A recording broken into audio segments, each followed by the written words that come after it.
Hello students, welcome to the second session of chapter number 22, that is chemical coordination and integration. In first session, we did learn about different types of endocrine glands like hypothalamus, pituitary as well as pineal gland.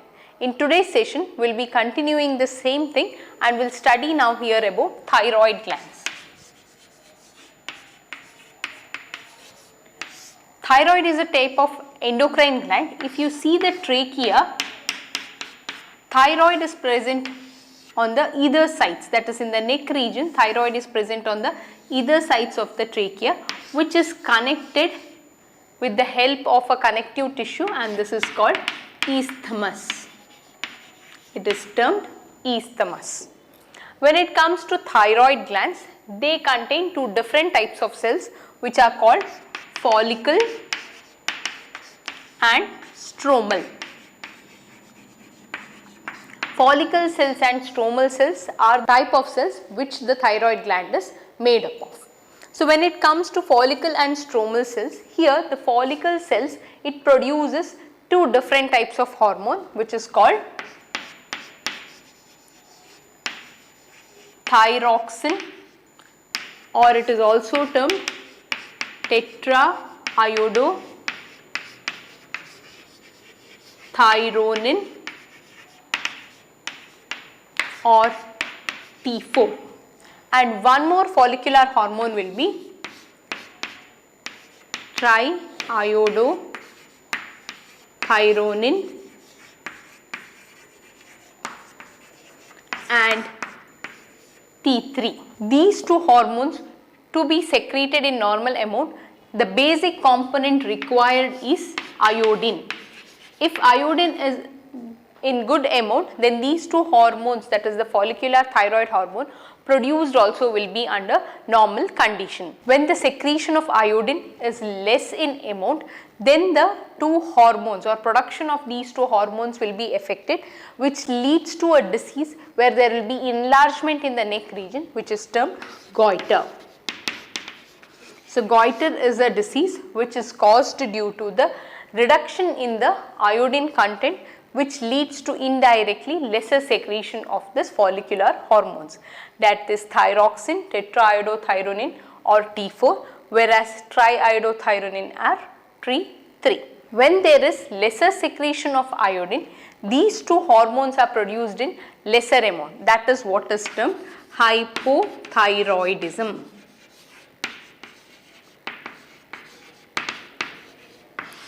This hypothyroidism largely affect the pregnant women, especially the developing baby. So what happens if hypothyroidism is present in a pregnant woman is, it leads to lesser secretion of thyroxine as well as T3 or triiodothyronine, which affects the development of the baby. So in babies, it will lead to their stunted growth, which is called cretinism. Stunted growth called cretinism. Malnutrition in the growing baby, deafness, lower IQ level as well as abnormal skin. So here in together in developing babies, it leads to deficiency and malnutrition, lower IQ level, abnormal skin as well as deafness and mental retardedness also. Apart from this, they show stunted growth, which is termed cretinism. All these can be seen in a baby, all these can be seen in a pregnant woman carrying a baby with all these symptoms, that is mainly due to hypothyroidism, that is reduction in the release of the thyroid hormones, and it is indirectly representing the reduction in the iodine content, especially from the food or nutrition what she consumes. When it comes to one more category, that is hyperthyroidism.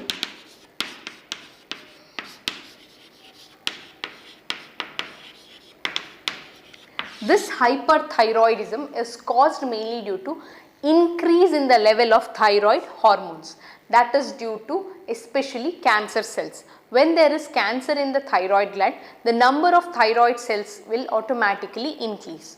Once the thyroid cells will start to increase, the thyroxine as well as triiodothyronine hormones secreted or produced by them in turn increases, which leads to a disorder, that is hyperthyroidism. So that is about hypothyroidism in pregnant women, whereas hypothyroidism in adult women leads to irregular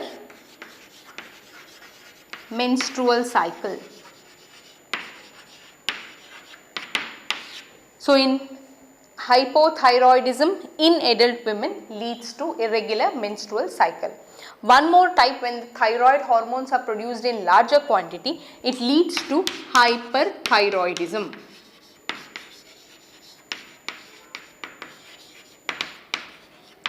Hyperthyroidism means it is increase in the level of the thyroid hormones. This increase in level is caused only by one process, that is due to thyroid cancer. When it leads to thyroid cancer, the number of thyroid cells in the thyroid gland will automatically increase, and the amount of thyroid hormones which should be produced in trace amount also increases, leading to hyperthyroidism, which affects the developing, that is body physiology, especially the systems or organ system functioning will be affected due to this hyperthyroidism. Now, we should know the actual function of thyroid hormones. What does they do to coordinate the body functioning? So, the functions of thyroid hormones will be, this helps in maintaining the basic metabolic rate, helps in RBC formation,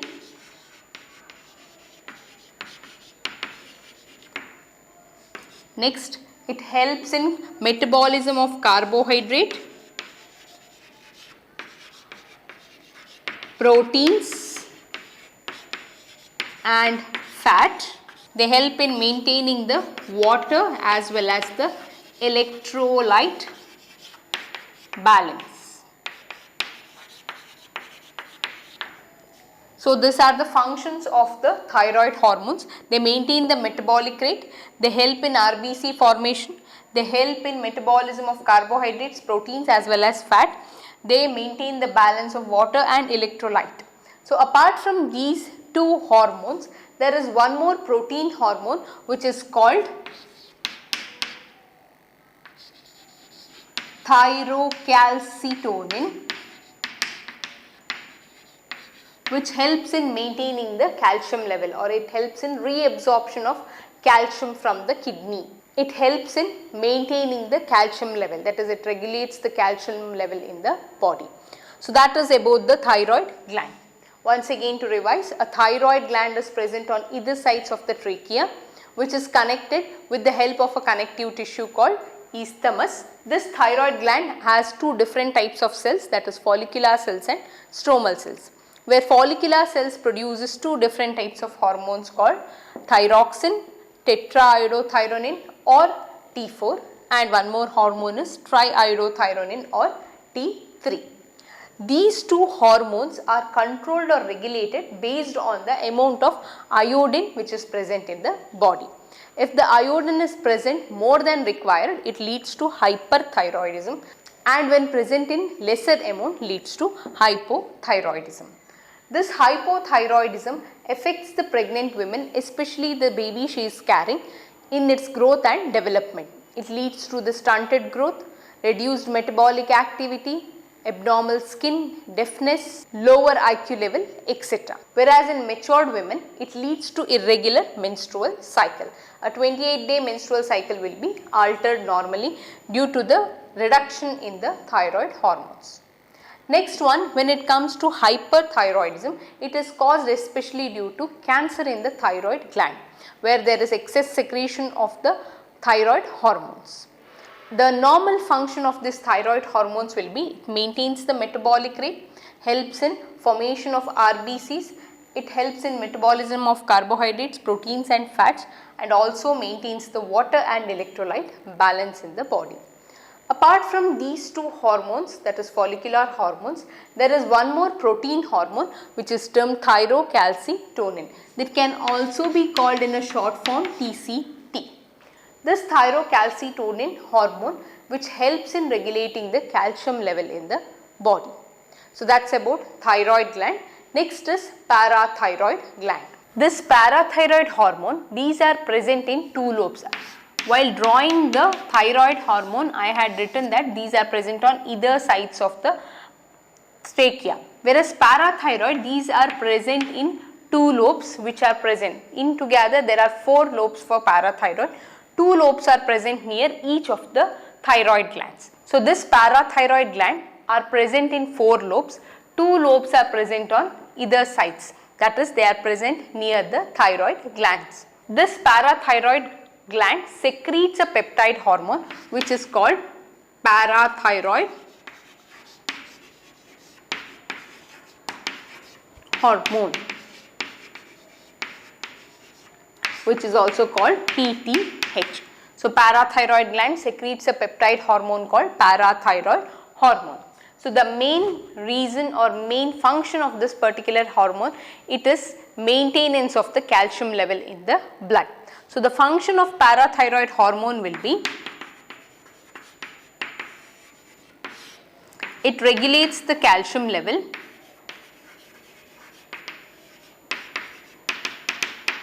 it helps in reabsorption of calcium level. So it helps in reabsorption of calcium, especially in the bone as well as from the kidney. So in bone, it maintains the dissolution and demineralization, that is by reabsorption of calcium by the bones, as well as in the kidney. This also absorbs or reabsorbs the amount of calcium from the digested food. So in together, the parathyroid hormone helps in regulating the calcium level or reabsorption of calcium from different parts of the body. As their major function is reabsorption of calcium, both the parathyroid hormone and the TCT is the hormone which is released from the thyroid gland, which is called thyrocalcitonin. Both of them are together called hypercalcemic hormone. As the parathyroid hormone and thyrocalcitonin hormone, which is released from the thyroid gland, functions in the same way, that is reabsorption of calcium level and maintenance or regulation of calcium level in the body. That is why they are termed hypercalcemic hormone. So that's about parathyroid gland. Parathyroid glands are present in 4 lobes, where 2 lobes are present in association with the 1 lobe of thyroid. So that means 2 lobes are present on either sides of the thyroid glands. This parathyroid gland secretes a peptide hormone called parathyroid hormone. This peptide hormone helps in regulating the calcium level in the body by reabsorption of calcium from the bones, that is dissolution and demineralization, from the digested food, from the kidney, and in together their major function is to reabsorb and regulate the calcium level in the body. That is why this parathyroid hormone as well as the thyrocalcitonin hormone, which is a protein hormone released from the thyroid gland, both in together contributes in this process. That is why they are termed together hypercalcemic hormones. Next we will have to study about the next gland, that is thymus. This thymus gland, it is present in the form of lobes which is present above the heart, especially near the aorta. So aorta is the part of heart. Above the aorta you can find the thymus. Its major function is defensive in nature. These help in defensive function. They produce a hormone which is called thymosin. Thymosin is a type of hormone which is secreted by the thymus gland. The function of this thymosin will be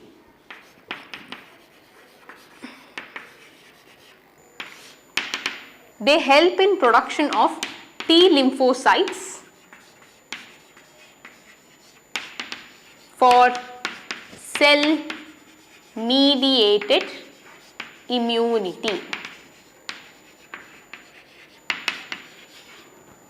This is a type of cells, that is the WBC cells, which are released from the thymus. That is why the name T lymphocytes. They maintain the cell mediated immunity. That means here these cells identify the antigen which has entered into the body, identify the structure, morphology and anatomy, and then produce antibodies to destroy this particular antigen. That is what is termed cell mediated immunity. One more function of this thymosin will be they help in producing antibodies and controls the humoral immunity.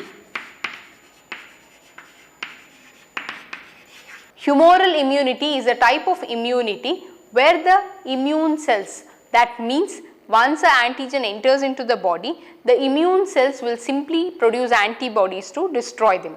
This antibody production in humoral immunity is controlled or maintained by this thymus gland producing this thymosin hormones. When it comes to a young child, the thymus will be very much large in a young child, and as the child grows, the thymus will start to deteriorate.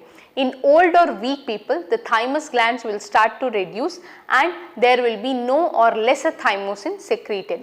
Due to reduction in the thymosin, automatically it affects the immunity of the individual, and this reduction in together will lead to the death of the individual. So that's about the thymus gland. It is located near the heart above the aorta. These are defensive in function. They produce a hormone called thymosin. The function of thymosin is to produce T lymphocyte, that is a type of WBC cell, to control the cell mediated immunity.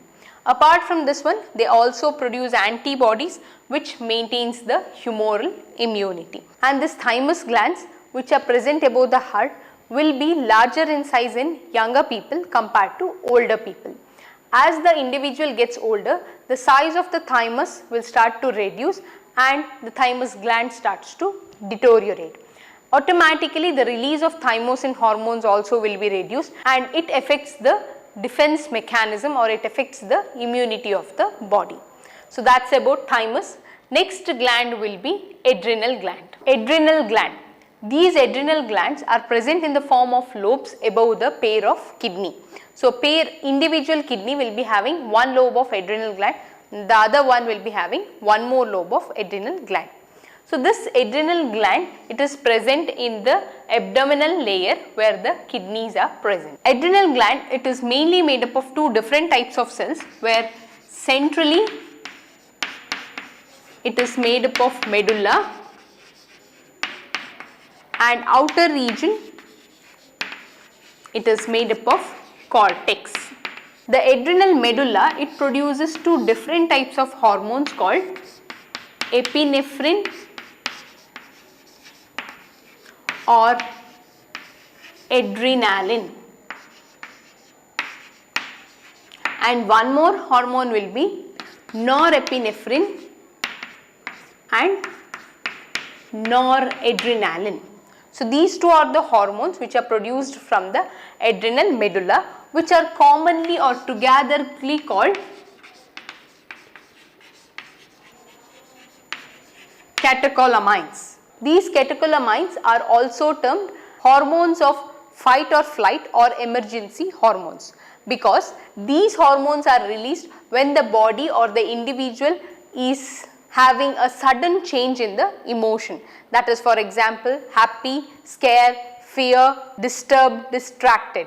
All these different types of emotions are controlled by the release of epinephrine and norepinephrine, which are together called catecholamine. So what happens when the individual is under stress is there will be piloerections. Piloerection means it is straightening of the body hairs. Sweating, the rate of respiration alters, heart rate increases, pupil dilation, that is increase in the pupil of your eyes. All these are the characters which are due to the release of this stress hormones or emergency hormones or hormones of fight or flight. That is about medullary hormones. Next, when it comes to cortex, cortex is further divided into three different layers. The outer layer will be zona glomerulosa,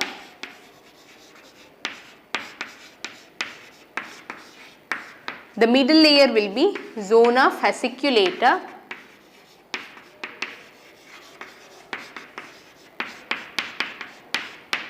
and the inner layer will be zona reticularis.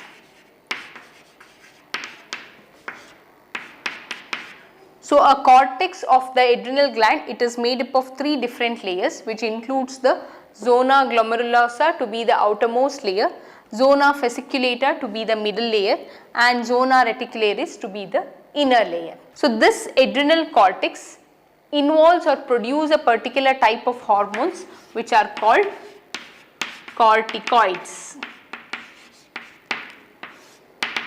These corticoid hormones, if involved in metabolism of carbohydrate,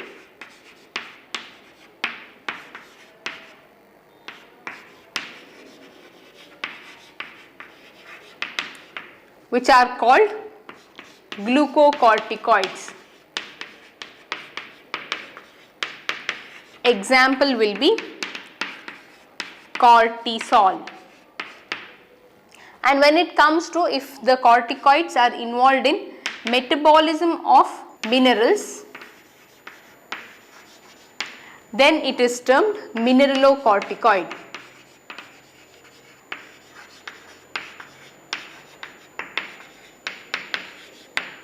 Example for this will be aldosterone.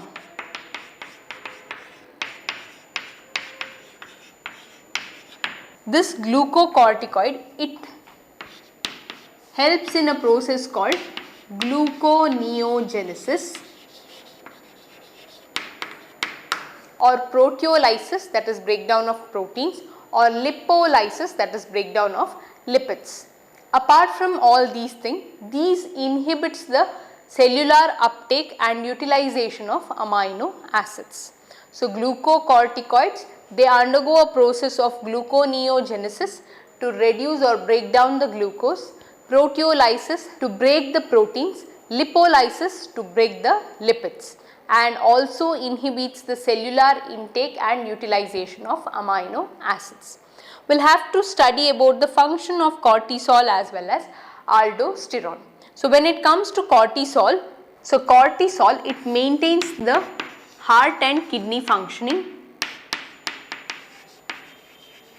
that is the cardiovascular system as well as the kidney functioning, it is maintained by the cortisol. It stimulates the RBC production and it acts as anti-inflammatory.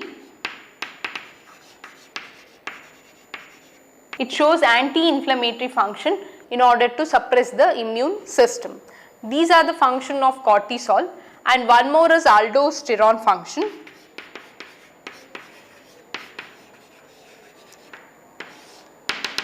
So aldosterone helps in reabsorption of sodium and water from the kidney and helps in excretion of potassium. It also helps in maintaining the water and electrolyte balance.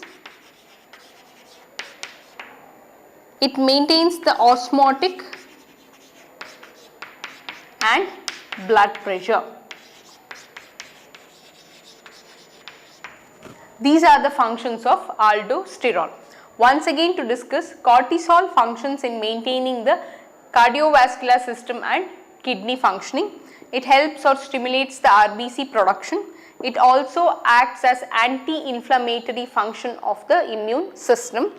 Aldosterone helps in reabsorption of sodium and water from the kidney and excretes the potassium, whereas it also helps in maintaining the water and electrolyte balance. It helps in maintenance of osmotic and blood pressure. Apart from these hormones, there is one more adrenal gland hormone called androgenic hormone.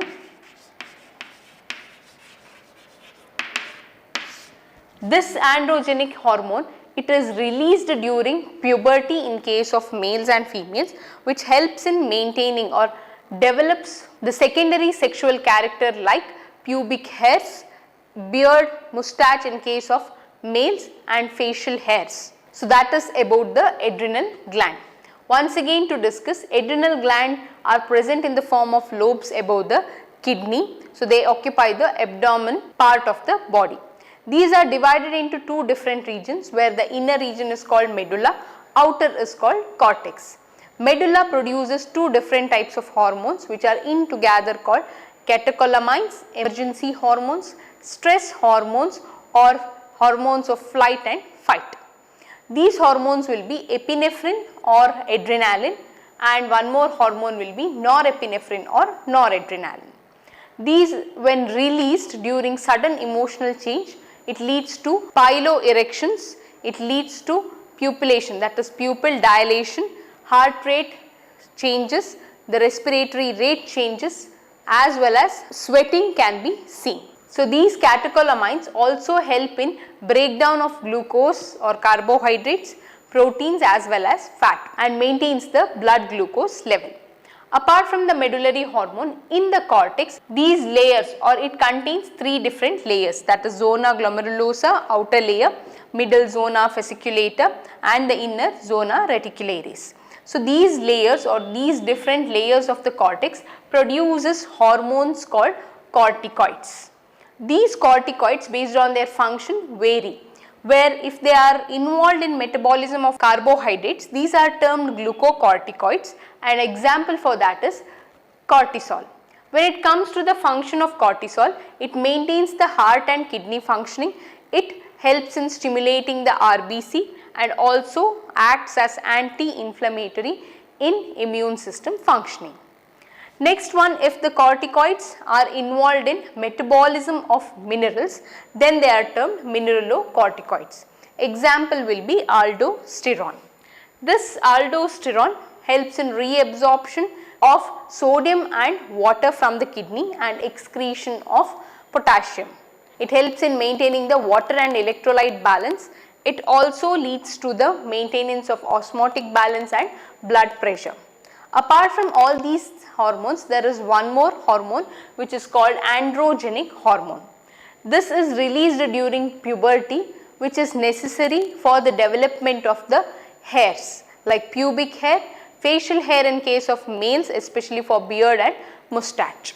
So, that is about the adrenal gland. Next is pancreas. Pancreas is also termed dual gland because it shows both the function of endocrine and exocrine glands. Exocrine glands means which contains duct. So, the secretions of the pancreas are stored in the pancreatic duct before it is released into the intestine. That is the exocrinic function of pancreas, where when it comes to endocrine gland, the pancreas have a special type of cells called islets of Langerhans. Islets of Langerhans are the part of pancreas which shows the endocrinic function. When it comes to islets of Langerhans, they have two types of cells called alpha cells and beta cells. These alpha cells release a hormone which is called glucagon, and beta cell releases a hormone called insulin. This glucagon helps to increase the blood sugar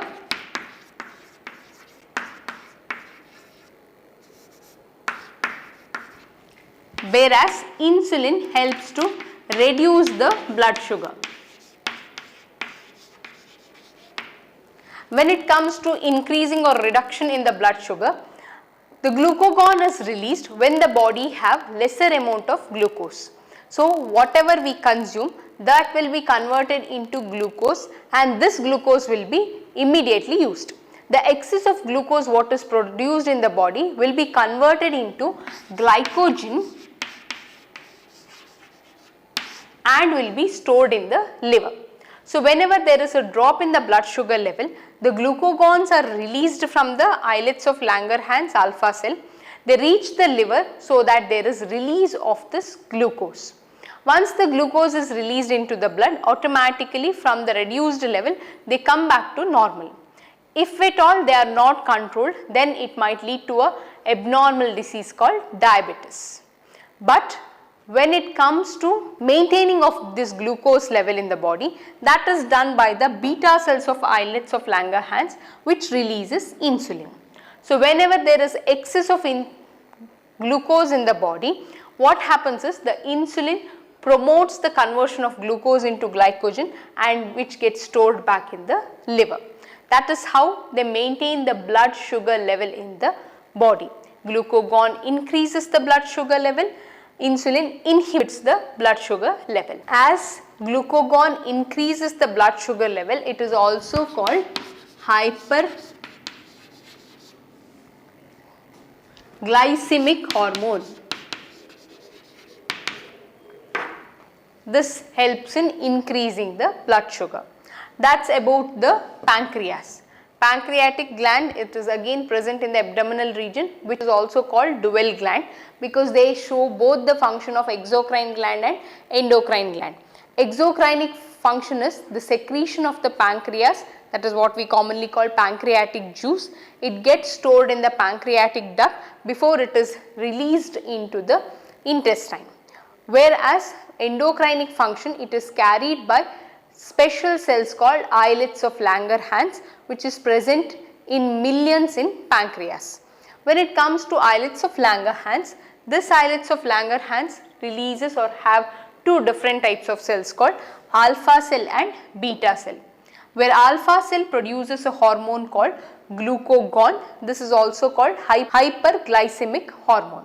This helps in increasing the sugar level whenever there is a drop in the blood sugar level. Whereas beta cell produces insulin, this helps in inhibiting the blood sugar level. Now how do they function is, whenever there is a drop in the blood sugar level, the glucose which is produced in excess amount in our body due to carbohydratic metabolism will be stored in the form of glycogen in the liver cells. So when glucagon is released, it stimulates the liver cell to release this glucose by the process of gluconeogenesis, or it helps in releasing the glucose. Whenever there is an increase in the blood sugar level, the beta cell releases insulin. This insulin will be converting the excess glucose what is present in the blood into the glycogen, that is the stored form, which is then transferred into the liver. As glucagon helps in increasing the blood sugar level, it is also called hyperglycemic hormone. So if the hormones, that is glucagon, is produced in enough amount and insulin is not produced in enough amount, it leads to a disorder called diabetes mellitus, where there is no hormones which converts the glucose into glycogen. So that's about the pancreas. Next is about the testes, ovary and some of the non-endocrine glands, that is organs which acts as endocrine glands, and the mechanism of hormonal action. So all these topics will be done in next session. So in today's session we did discuss regarding different types of endocrine glands as well as the hormones and the function of each of the hormone. The glands what we have discussed today is thyroid. The glands what we have discussed today are thyroid, parathyroid, thymus, adrenal as well as pancreas. That's all in this session. Thank you.